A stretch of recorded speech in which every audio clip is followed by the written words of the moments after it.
evening, good afternoon, good morning. Yes, today, the 5th of May, 2023.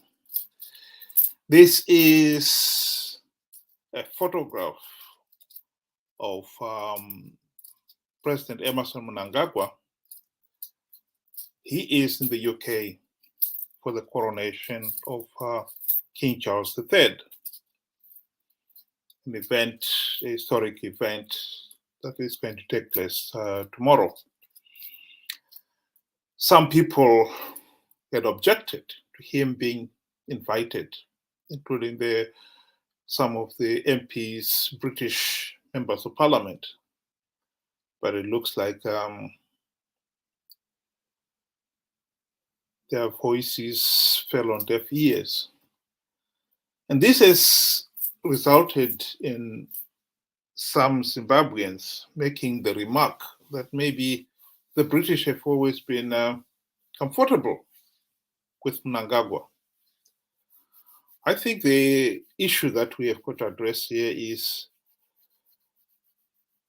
the British have faced the same problem as we have, as many of us, if we are being honest, have done.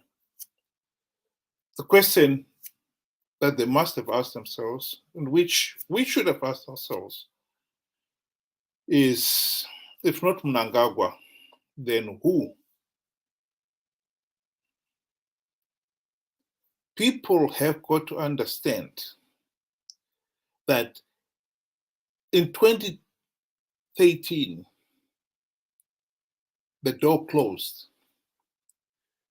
During the GNU, the country had had the opportunity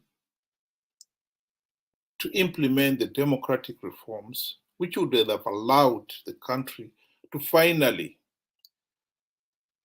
implement the democratic reforms so that they could have free, fair, and credible elections. This is absolutely key. But at the end of that GNU, with not even one meaningful reform implemented, there could be only one way. We are stuck with ZANU-PF.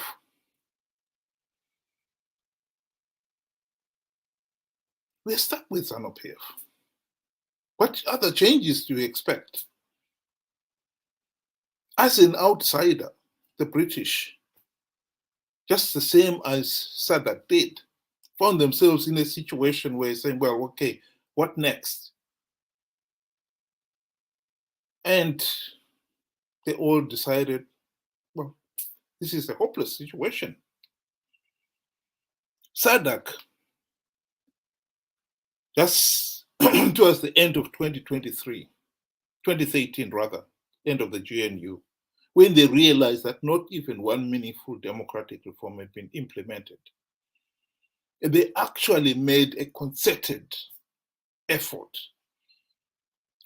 to get the 2013 election postponed to allow reforms to be implemented.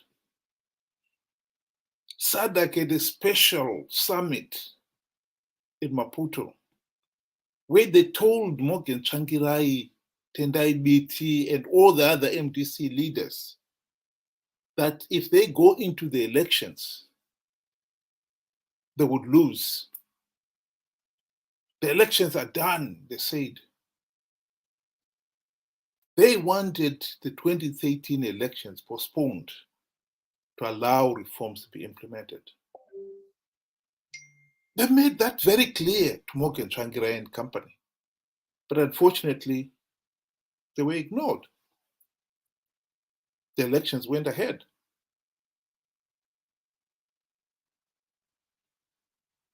What else could they have done?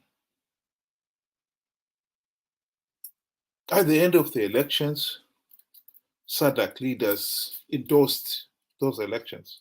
The very elections that they themselves had said earlier on would be rigged. They knew the elections were rigged. But they endorsed ZANU-PF as the winner of those elections. Coming back to the issue that I raised. If not SANU-PF, then who?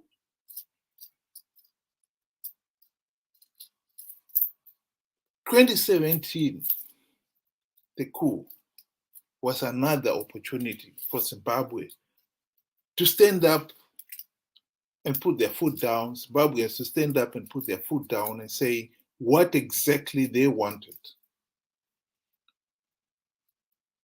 Instead, many Zimbabweans embraced the military coup. Yes, I understand they'd been trying to get rid of Mugabe for the last 37 years. And therefore, then him being asked to resign to them was progress. But you've got to also realize that it was the opportunity for them to have said, no, let's get the system, the whole system, properly cleaned up so that we have got a working political system. In other words, let's not just look at removing the dictator, Mugabe, and a few of those around him. Let's change the system itself. Let's change the dictatorship. Let's end the dictatorship. It is not enough to remove the dictator, because as we saw happen, he was replaced by another dictator. It was just a musical chair here. We remove one with a few of the close friends, and we replace him with another dictator. And of course, Mnangagwa tried to give the impression that his regime was totally different from that of Mugabe. He declared it a second republic, a new democratic dispensation, he claimed. No one was fooled by that, particularly with his Zimbabwe's Open for Business, which was geared at the investors. They are a shrewd lot that they were not going to be easily fooled. They knew that removing a dictator does not end the dictatorship. Zimbabwe was a pariah state because its political system was an autocratic system that allowed dictators. And nothing had changed there. Mnangagwa promised free and fair elections. But as we know, he failed to deliver.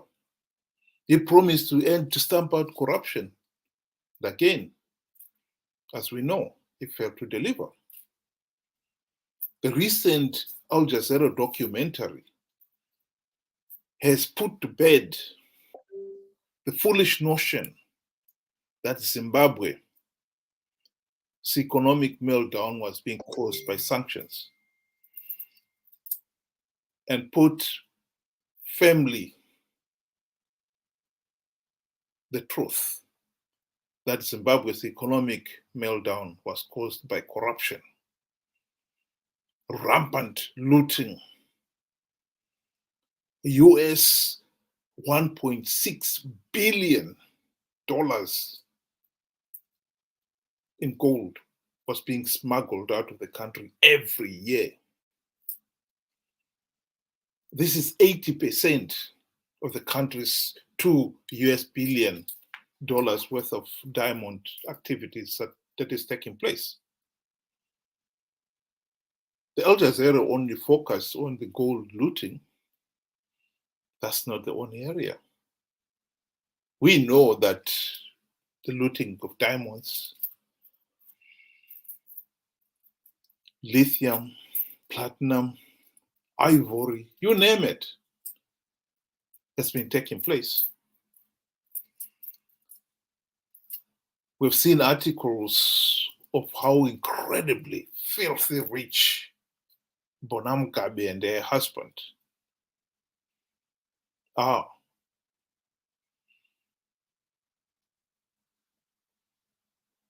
Grace Mugabe, according to a recent article, she assaulted away US $5 billion out of the country. Corruption is rampant in Zimbabwe. But when it comes to the politics, in 2013, we had, well, during the GNU, we had the opportunity to change the system. We didn't. We failed to do so. In 2017, instead of standing up and saying, no, let's change the system, we welcomed the coup as if that was the panacea that was going to deliver us the change we want. And we missed the boat. With that kind of level of political inaptitude, one has got to say, if not Mnangagwa, then who? If not ZANU-PF, then who? To be quite honest, we've got to answer that question. The opposition has been unbelievably incompetent. They claim that they are the government in waiting, but in reality, the MDC have been ZANU-PF's acolyte. By failing to implement even one meaningful reform during the GNU, they allowed ZANU-PF to emerge out of the GNU with all its dictatorial powers in place. The opposition are participating in these elections without even having any meaningful reform implemented. They know ZANU-PF is rigging these elections.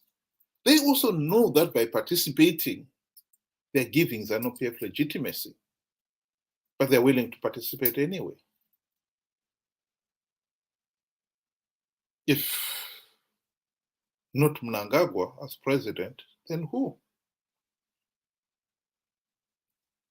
He is corrupt. The system is corrupt. I mean, the Al Jazeera documentary showed that not only are we dealing here with with rampant corruption, but we are dealing here with an administration that is rotten to the core. The banking system could not pick up the gold smuggling and stamp it out. They failed to do so. The security, the basic security, the police, the CIO, they failed to pick it up as well, and they failed to stamp it out. And of course, all the other government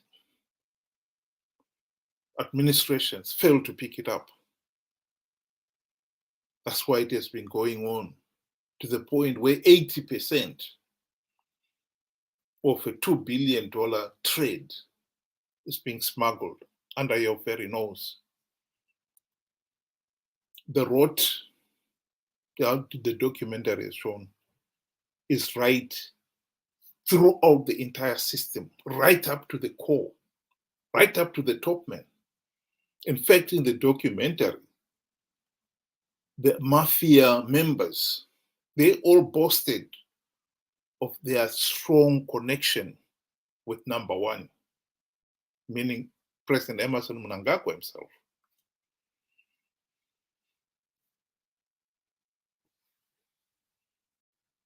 Many people would wonder, how did Zimbabwe manage to get such a buffoon to be president? Well, the simple answer to that is that the buffoon and his cronies, they're able to rig the elections. And thanks to the corrupt and incompetent opposition, they've retained all the dictatorial powers to rig elections. And thanks to the corrupt and incompetent opposition, the opposition will participate in these flawed elections and give ZANU-PF legitimacy. I think the British here had no choice. They had to welcome him. They have to treat him as the state president of Zimbabwe, because they asked themselves, if not Mnangagwa, then who?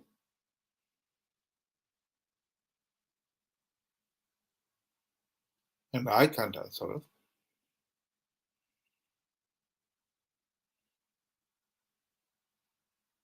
I don't think many people out there can even venture to answer that. We all know that the opposition has proven to be so inept, so incompetent, so utterly useless. It is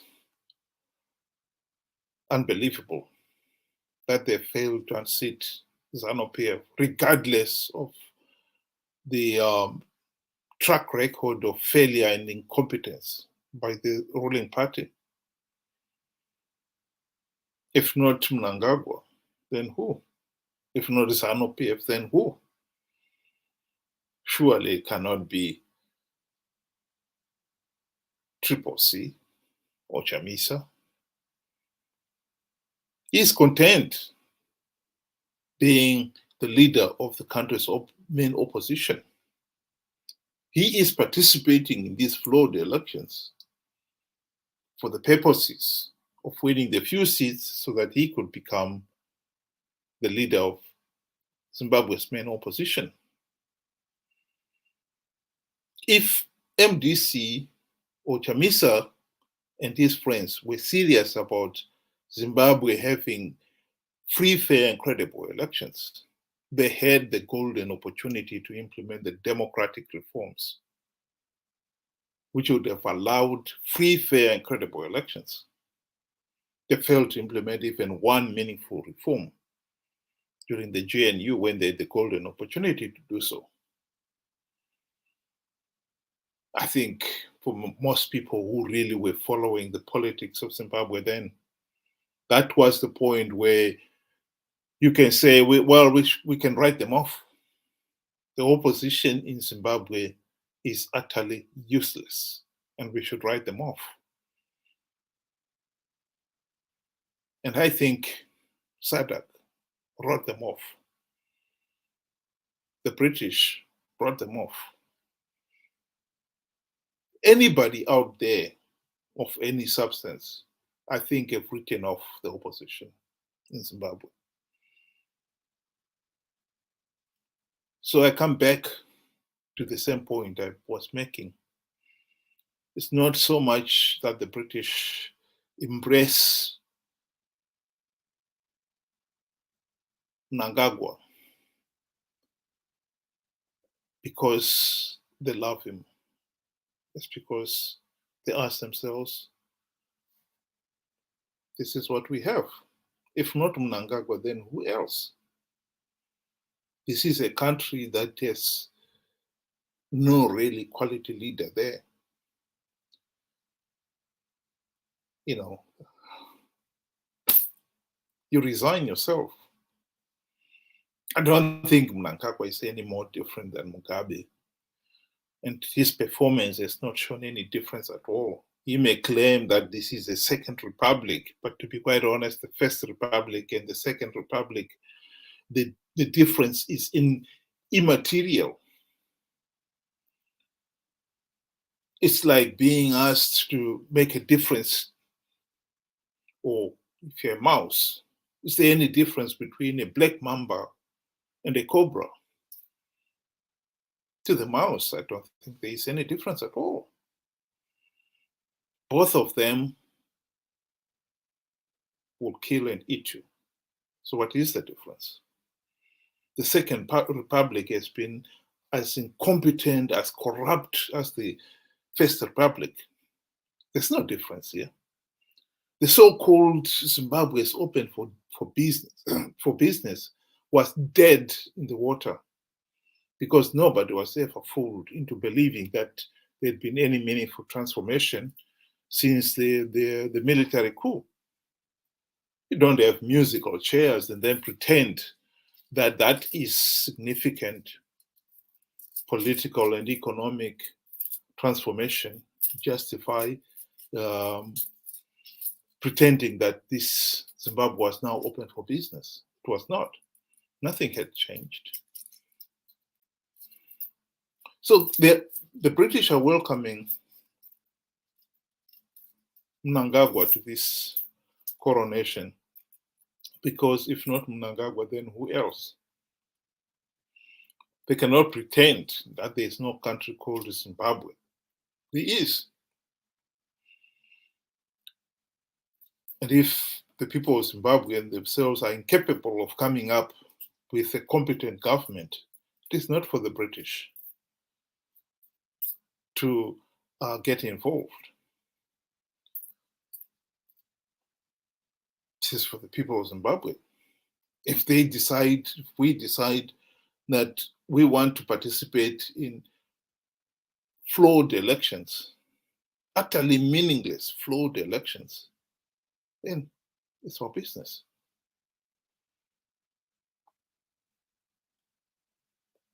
It's not for the British to tell us that you cannot do that.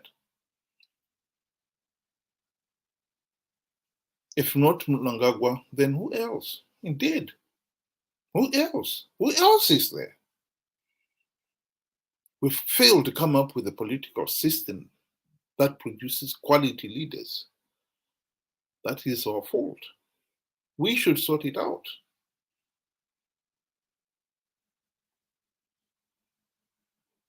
Food for thought. Thank you and good night.